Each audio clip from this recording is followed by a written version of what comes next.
6 de fevereiro de 1997, entrevista com Julian Veu Cos Trambos. Entrevistador Alexander Lax, na cidade do Rio de Janeiro, Brasil. A entrevista é feita em português. Meu nome é Alexander Henrik Lax, A-L-E-K-S-A-N-D-E-R-L-A-K-S. Hoje é dia 6 de fevereiro de 1997. Entrevistado é Sr. Julian Veu Cos Trambos, Rio de Janeiro, Brasil.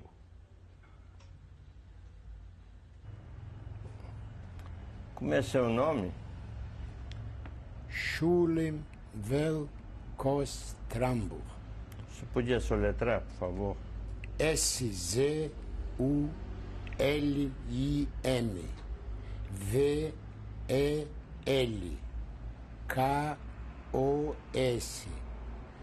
T-R-A-M-B-U-C-H. Isso é nome de seu nascimento? Sim, senhor. E podia nos dar o dia de nascimento, dia e mês? Outubro 10 de 1923. O senhor está com que idade? 73 anos. E você nasceu em que cidade? Krasnik, País? Polônia. Tá. Por gentileza, o senhor podia contar alguma coisa da sua juventude? E seu pai, por exemplo. Podia contar sobre seu pai, nome dele? Meu pai era humilde, alfaiate. Era nossa família, é de 9 pessoas e avós. E moramos numa cidade bem humilde, tinha 1000 famílias judias lá na cidade. E ele um alfaiate e tinha uma oficina, trabalharam pessoas e os filhos trabalharam com ele. Como era o nome do seu pai? Meu pai era Wolf. Podia soletrar, por favor? V-O-L-F. Sim. E ele também trabalhava e sustentava Era a família? chefe da oficina, era já senhor, naquela época tinha 50 e poucos anos, era chefe da oficina e todos os filhos trabalhavam com ele. E eu era menor. E naquela época eu estudava, não é? Num colégio primário. E ele sempre esteve com vocês juntos? Sempre junto conosco. Até o final? Até o princípio da guerra. Certo. E a sua mãe, por favor? A minha mãe... Como é o nome dela? Como é o nome dela? O nome dela é Baixa. B-A-I-S-A. E ela era uma senhora doméstica, não é? Porque ela trabalha... Do lar. De lar, uma senhora de lar.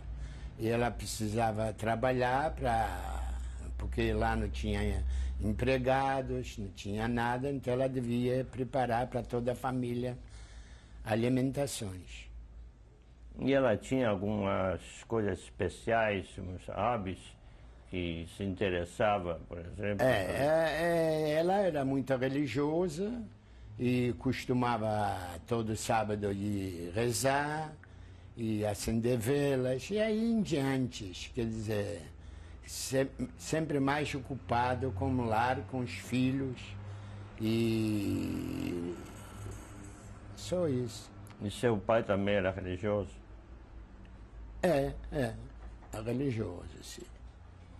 Ele pertencia a alguma organização, sinagoga? Não, ele era, na sinagoga é como ele Kohan, então ele era chefe da sinagoga.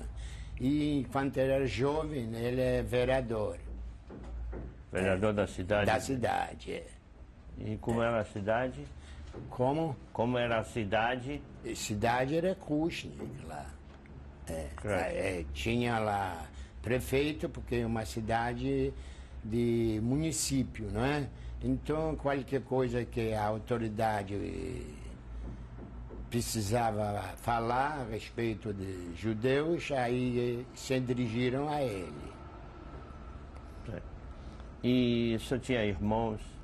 Sim, nós éramos 9 filhos. O irmão mais velho, ele nasceu em 1990 e o outro irmão nasceu em 1992 e outro irmão nasceu em 1905 e outra irmã nasceu em 1907 e irmão nasceu em 1910. O outro irmão nasceu em 1917, no 13. O outro irmão em 1917. A minha irmã nasceu em 1920 e eu nasci em 1923, 10 de outubro de 1923. E como era a relação entre irmãos e os pais, em relação dos pais e os pais em relação e entre irmãos também? É muito amigavelmente. Porque todo mundo precisava trabalhar para sobreviver, não é? Começou então, cedo o trabalho. Cedo o trabalho, era tudo isso. Porque era uma luta de sobrevivência, porque a Polônia foi libertada em 1918 e ela levou independência e houve inflação, depois houve uma crise, a recessão, então todo mundo precisava dar duro, trabalhar bastante. Quando houve aquela recessão, aí o pessoal já tinha certa idade, eles começaram a viajar, procurar serviço. Então os irmãos viajaram. Para onde? Para o Brasil.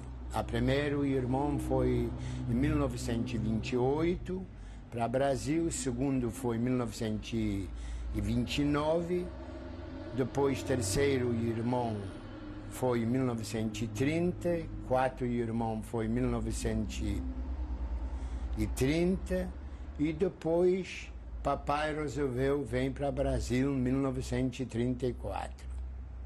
Quer dizer, a sua família toda veio para o Brasil? Vem para o Brasil. Depois vem outro irmão, aquele que nasceu em 1910, com aquele de 1917 vem para o Brasil. E quem ficou em casa foi a minha mãe, a minha irmã e eu.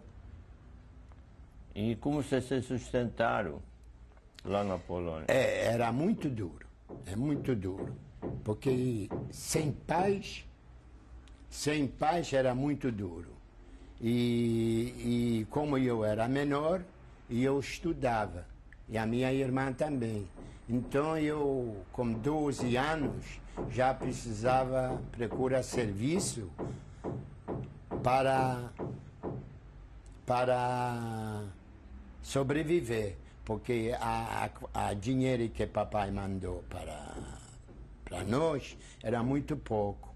Então era situação muito precária. Sim. E o senhor fez o Bar Mitzvah? Eu fiz um Bar Mitzvah lá com meu tio. O meu tio me levou na sinagoga e me ensinou a fazer a reza e fiz Bar Mitzvah. Isso foi em 1933. E meu pai voltou em 1934. O senhor disse que seu pai voltou, quer dizer, ele voltou do Brasil? De Brasil para a Polônia. Voltou para casa. E por que ele fez isso? Porque aqui ele já era um senhor de idade, não é? Então ele não tinha meios aqui para ficar. E como ele não é um homem esclarecido, porque não tinha condições, né? Porque ele servia no exército russo, então semi-alfabeto. Era inteligente, mas semi-alfabeto. A inteligência dele foi em Yiddish, mas não no polonês. Então ele não tinha meios aqui para sustentar com a idade dele. Porque ele, quando estava no Brasil, ele tinha mais ou menos 66 anos. Então ele não tinha condições e ele voltou para a Polônia. Achou que ele tem lá prédio dele, lar dele, e voltou para ficar com a mamãe e conosco. Ele ficou muito tempo lá? Até mataram ele. Se ele ficou muito tempo... Ele não voltou mais para o Brasil? Não. Mas o resto da família ficou no Brasil? A família toda ficou. O resto que eu citei os nomes das pessoas. Casaram aqui e tiveram filhos, tudo isso. Estão aí. Alguns já morreram. O senhor podia descrever, assim, um pouco a sua bar mitzvah, como foi feito? Bar mitzvah foi muito triste, porque não tinha pai. Então, só fui na sinagoga botar filme e me chamaram para dar aquela reza e fui para casa, uma coisa bem simples. Só isso. E isso durou até quando, assim? A situação durou até papai voltar. E eu peguei já mais idade para eu poder trabalhar.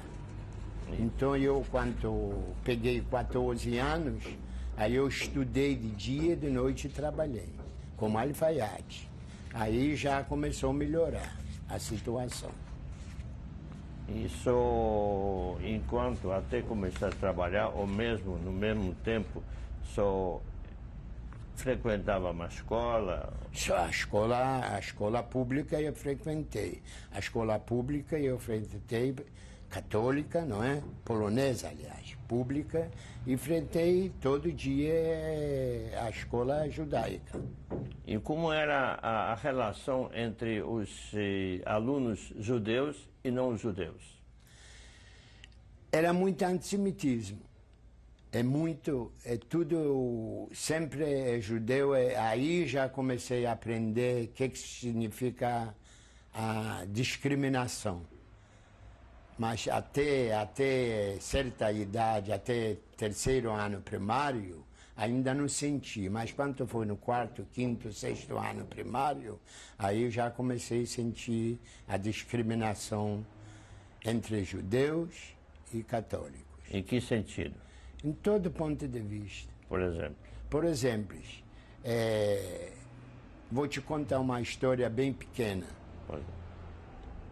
Lá era inverno, nós tivemos inverno. Então, no recreio, tinha um salão que cada um de nós precisamos entrar lá para andar, não é? Para não poder ficar parado. E tinha um forno, não é? Então eu me encostei perto daquele forno para esquentar, não é? Aí vem um rapaz polonês, católico, e disse: você é um judeu, sai daqui. Eu disse: sai por quê? Então, quando ele me quis agredir, e eu já tinha certos pensamentos o que significa judeu e não judeu, então eu agredi em cima dele, fui nele e bati bastante. E depois a turma toda quis me agredir. Então eu peguei um banquinho, entrei na classe, subi na mesa da classe, segurei banquinho até a professora entrar, não é? Porque aí já tinha terminado o recreio, não é?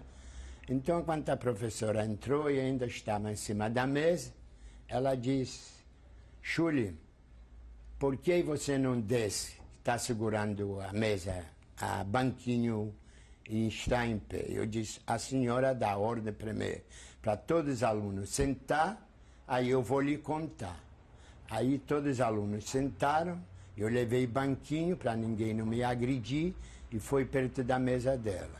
Ela disse, o que aconteceu? Eu disse, eu não vou lhe contar nada, porque a senhora me encontrou em pé com um banquinho na mão. E então deixa a pessoa que está dizendo foi agredido, deixa ele contar. A senhora vai ver quem está certo e quem está errado.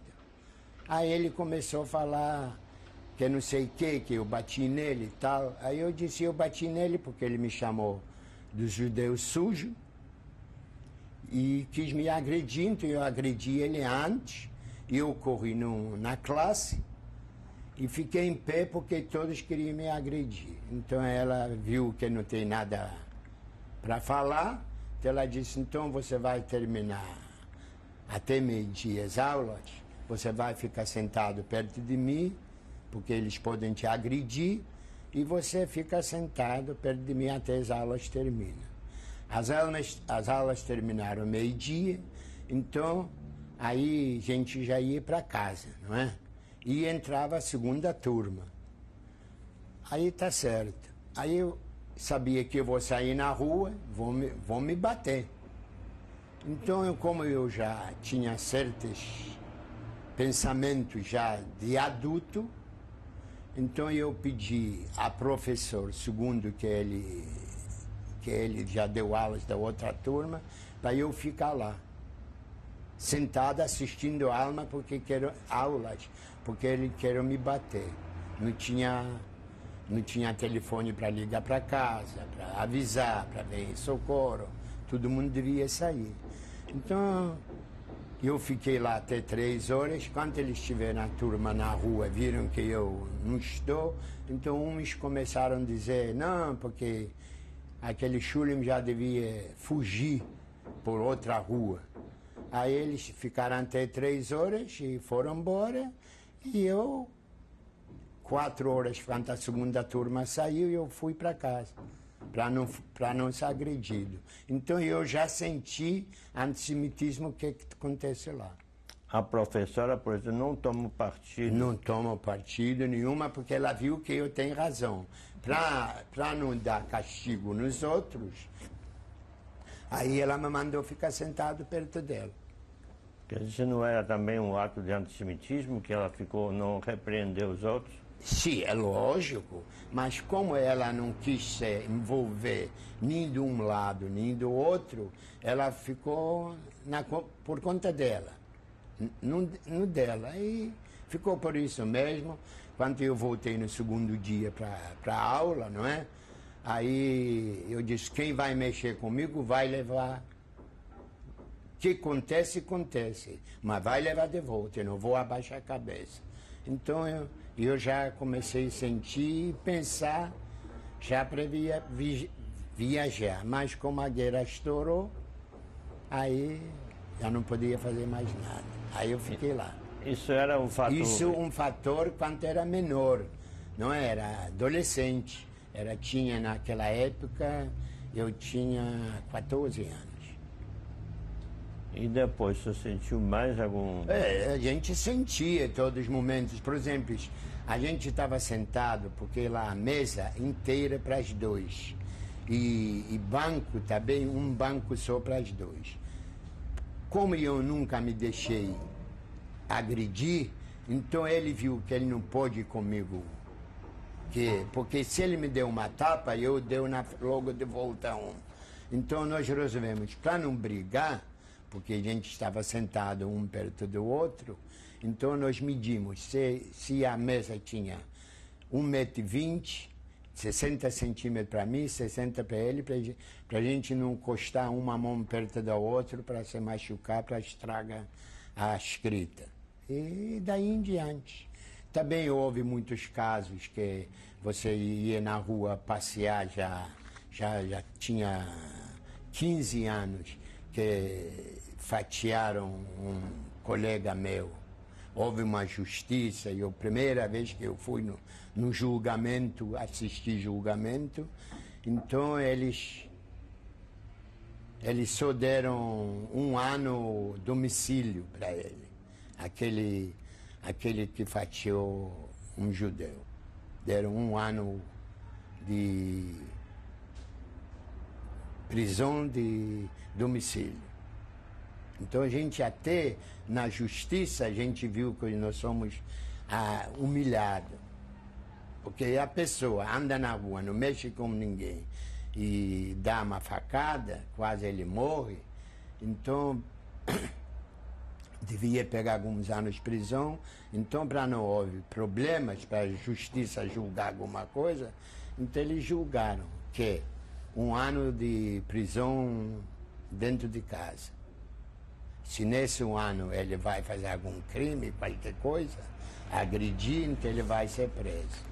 Isso eu assisti esse julgamento em 1937. Aí já senti que tem antissemitismo, e não é pouco, não. Então, num colégio, qualquer coisa alguém falou, falaram, judeu para Palestina, você não tem lugar aqui. E já começaram a falar que Hitler vem em cima de vocês. Já começaram a falar. Quem começou a falar isso? Os próprios poloneses já começaram a falar. Quantos judeus? Aí já começou a se preparar, a gente já começou a sentir que temos uma guerra em cima de judeus, mas não se sabia que vem uma coisa dessa. Como eu era menor, não li livros, não li jornais, porque não tinha dinheiro para comprar um jornal. Então, nós não éramos esclarecidos. Mas como a sociedade judaica lá numa cidade pequena sempre tinha elite, então a elite já começou a dizer que chama-se nazista. E começaram a falar a respeito de que ele escreveu no livro Hitler Mein Kampf, livro Mein Kampf. E começaram já a infiltrar na cabeça da gente. Mas já era tarde. Aí já começamos a saber o que significa as coisas. Mas já era tarde. Agora, aqueles que tinham alguns poderes começaram a se mandar. Agora, a maioria na cidade a cidade foi feita, a maioria, de alfaiates, de sapateiros, de marceneiros, de carregadores e poucos judeus que tinham comércio. Quer dizer, porque geralmente estão dizendo que os judeus são donos de ouro e assim em diante. Não, e só está descrevendo uma cidade de fato paupérrima. Uma cidade só de trabalho. Eram todas cidades assim na Polônia? Na Polônia, todas cidades pequenas era assim, só vivia de mão de obra. Só. Judeus trabalhavam? Todo mundo. Lá em casa tinha 6 máquinas, 6 filhos, 6 máquinas. Todo mundo trabalhou. Não existia. Você ia no colégio, voltou do colégio e já trabalhou. Por exemplo, eu mesmo, com 15 a 16 anos, já um profissional, que fazia 6 calças por dia. E já podia sustentar uma família, com 16 anos, de 15 para 16 anos. E tudo que ninguém não me ensinou, só de olhar, desde criança, que papai é um alfaiate, só olhar, aí eu aprendi a trabalhar. Isso também teve alguma educação religiosa? Teve. No Haider eu tinha uma religião religiosa. Assim, por exemplo, sabia que de manhã, sabia não, botava tefilin de manhã, rezava, e dava na Mincha, Marev, sábado, sempre eu estava perto do meu pai, na sinagoga, no Shir, não é?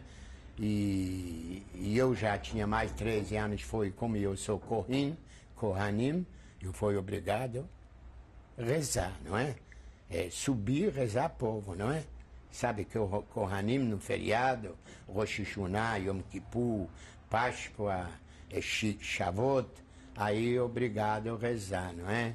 Abençoar a povo que estava no Chile. E como o papai era Kohen mais velho da cidade, então os filhos acompanharam ele. Eu sabia da religião. Quer dizer, não é era a formação religiosa era ortodoxa? Não bem ortodoxa. É uma religião que sabia que eu sou judeu, sabia ler Yiddish direitinho, mas não corri, vamos dizer, porque precisava trabalhar, não podia estudar para outras coisas, não é? Da religião. Quer dizer, é uma coisa simples. Isso dizia tradicional. Tradicional, exatamente. Um judeu tradicional. Mas no coração era judeu. Isso pertencia, como criança ainda e adolescente, alguma... Gordônia. Quando eu peguei 15, Partido Sionista. Sim. Quando tinha 15 anos, já comecei a me infiltrar num Partido Sionista, no Gordônia. E lá na nossa cidade tinha Bund, tinha Palotzion, tinha diversos Partido Comunista, Partido Socialista, tudo isso tinha. De judeus, não é? E os poloneses não... Os poloneses era outro assunto, era assunto diferente. Agora, os poloneses com os judeus comunistas se misturaram, mas sempre, às vezes, sempre delataram também. Porque eu tenho uma vizinha minha, que ela estudou, é mais velha, não é? Que quando eu tinha 14, ela já tinha 24 anos. Então, ela muito esclarecida, estudava no ginásio. Então, pai ainda podia pagar ginásio, porque primário foi pago pela prefeitura, obrigatório, até primário, para não ter alfabetismo. E ela, como o pai dela tinha um pouco mais poderes, então ela começou a estudar ginásio e pagar, não é? Pagar ginásio. Pai pagou para o ginásio. Depois de ginásio, ela quis seguir a carreira, universidade. Então, pai não podia pagar. Isso é uma história que eu, como a minha vizinha, e ela me ensinava também um pouco polonês, então eu sei da história dela. Então, aí pai viajou para uma cidade mais longa, 40 quilômetros distante, tinha muitos conhecimentos e pediu para dar uma bolsa de estudo para ela. Então, vem para lá, vai para cá. Então, um amigo dele, polonês, diz para ele: olha, Tobias, se sua filha não fosse judia, a gente deixava ela entrar numa universidade. Mas como ela é judia, tem que pagar. Então, ele voltou sem nada. Como a filha é muito inteligente, então ela começou a apertar pai. Aí pai diz: infelizmente, você não pode entrar porque nós somos judeus. Então ela ficou revoltada. Então ela entrou no Partido Comunista, porque ela achou para se vingar desse governo polonês. E ela chegou a ser de um Estado, chefe de um Estado do Partido Comunista.